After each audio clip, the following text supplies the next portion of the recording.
everyone. Welcome back. Our next guest is a multi-platinum producer, drummer, educator, motivational speaker, and now author.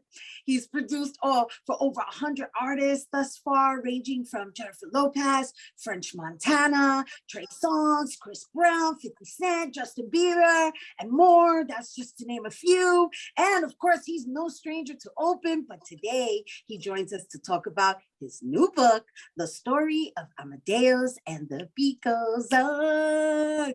The beat goes on. The book's mission is to inspire, motivate, and empower young musicians to follow their passion no matter the circumstances. Please welcome back to the show, multi-platinum producer, Amadeus. Man, what an amazing and incredible intro. As always, you know, I feel like I'm home. Whenever I'm with Rhina, I'm home. You know what I'm saying? Bronx said I'm home. So Rhina, thank you. Happy New Year to you. I'm excited to be here as always. Yes, darling. Happy, healthy New Year is my new Amen. way of greeting Amen. everyone. Yes, because we got to make sure we continue affirming it, because God knows we are up against who you telling? battle. All right, but we're going to move into happy things so that we can affirm that into the space. I love it. I love your top. I want one. Thank you. Thank you. I got you. I can relate to that. Yes, you can. Absolutely, Queen. Oh my gosh. So listen, let's just open up. You know, you've appeared on the show. I want to say you appear almost annually. Yes. And I haven't seen you since the pandemic kicked in, right? Correct. The beauty of your appearances have always been, aside from all these wonderful accolades that you received and all these wonderful artists that you worked with, you know, you remain active in your own craft. And the last I remember, you were traveling to Vegas every weekend and then coming back. And so I'm going to assume that got put to a halt. And I just really want to know what you've been up to the past 2 years before we jump into the book.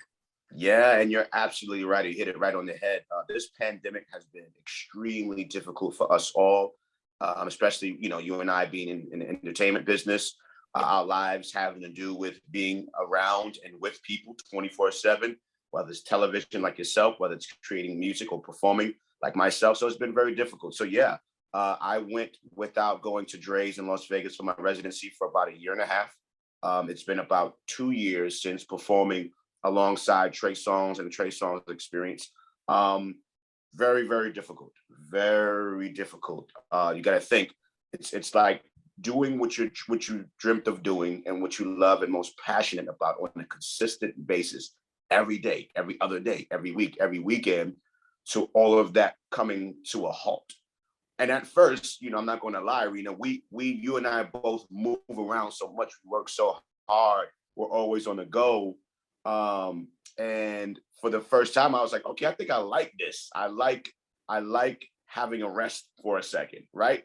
You know, because we're always on the move. But then I realized that I was like, okay, I think this rest is for a little too long. Not sure how I feel about being on rest for 3 months and then 6 months and then 9 months and then 12 months and then, you know, going over almost 2 years. So it was very difficult, very challenging for me mentally, spiritually, financially, physically. And you know, it was only God that kept me sane, that kept me covered. I had, you know, some family members and supporters and fans that kept me encouraged, lifted me up in prayer when I couldn't lift myself up in prayer. And I'm grateful for all of those people and individuals. Oh my gosh, thank you for keeping it real. Like that was so raw and real, because this is where we are, right? In this space of like, hey, you could be all the way on top. And then the reality is guess what? We're all human. We all have feelings. And then when you're a craftsperson, which is what you're discussing right now, and that gets put to a halt on a level of like, okay, so this is what I do for a living. Like, this is my passion. This is my love. What do I do? And what's really been, I want to say, the silver lining of the pandemic is that it's forced a lot of people to pivot and shift their crafts personship. I refer to myself as a craftswoman. You're a craftswoman. And so I'm trying to, you know, be politically correct and a craft person. and like, okay, let's pivot. Hence your book. Your book, that I want to congratulate you on. Thank you so much, Queen. Thank you so much. Yeah, because that requires some level of commitment with being with self. Yeah, that is true. That is true. And so let's talk about how that was a healing process for you as well. Yeah, and we had completed the book, right? And then a very unfortunate situation happened, which was the passing of my bishop and pastor, who played a huge role in who I am today as a musician, as a producer, and as a being, as a man, as a king, as a father. You know what I mean? So when that happened, not only was I challenged with the pandemic, in regards to creating the book, but that happened and it just really threw me all the way off mentally. And I'm like, wow, how can this happen? But one thing she's always taught me, out of the many things she's taught me, is to always push through, even through the pain, even when you don't understand, even when you don't feel it, even though when you don't know where you're going, will you be in the next minute, the next hour, the next day, the next month? And I gotta say her name, rest in peace, sleep in peace to the one and only Bishop Michelle White. Sending her love and light. Amen, amen. And so I had to go back in and create a moment. And I definitely paid homage to her in the book already. Yeah, I saw that. She's part of your spiritual vessel family, which I love that. I love that. So I just felt like I needed to create a bigger moment for her and really celebrate her. And I want the world to know her name. I want the world to know who she is and how important she is to me in my life personally, spiritually, and on a music level. You know what I mean? So, the book, I'm very excited about it. I'm very proud of it. And it's just a moment. And I love this conversation. I love when we converse, when we converse.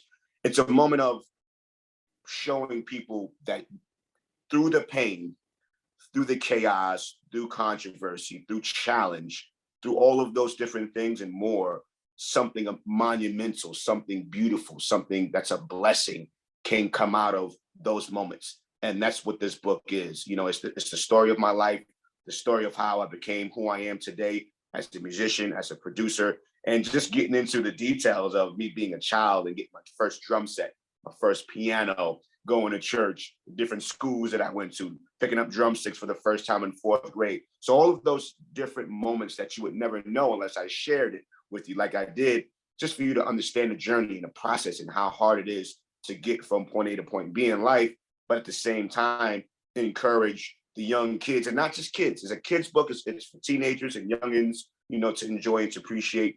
But I want adults to be motivated and inspired by it too, because sometimes you feel like when you reach a certain age or a certain level, that's it. And it's never over. God is, if we have breath in our bodies and we are alive, we have a pulse, that means there's still opportunity for God to do what he promised you that he was going to do through your life, right? You just have to make sure that you are taking the proper steps and playing your part as an individual and as a person. You can't expect God to just drop $1 million in your lap, make you become the biggest, TV and journalist in the world, or producer and musician, by just sitting there with your hands folded, right, praying, thinking God is just going to sprinkle down and it's going to happen. No, you have to play your part. You have to do what you need to do. So, I'm grateful for this platform always. Grateful for this conversation, and I just pray and hope that this book encourages everyone that reads it to just chase their dreams, pursue it, regardless of circumstances, regardless of where you're from. I'm from the hood in the Bronx. You know where I'm from, Rhina. I know. This is what I love about the book. What I love about the book is that it's raw and it's real and it's relatable from an urban perspective, right? Because I'm really all about like urban upbringing, and we all have our own code in some aspect, right? And so the book itself, while it loans itself to spirituality, which I love, it also provides this sense of hope to just find that relatability within the community of those who may need some form of hope, Yes, absolutely. You nailed it. Anything is possible, and you're a living example. And I'm so happy you immortalized your story so that the next generation can follow suit in the years to come. Thank you so much for bringing it here to us. I had to. For Amadeus. I love it. I You love guys, you. I love it. oh, I love you too, honey. I love you too. All right, you guys, for more on Amadeus and his book, The Story of Amadeus, and the beat goes on, please visit IamKingAmadeus.com. And of course, you can check him out on IG at Amadeus PBM. All right, we got to take a quick break, but when we return, we'll hear about a new Latinx film streaming on HBO Max. You don't want to miss. Don't go anywhere.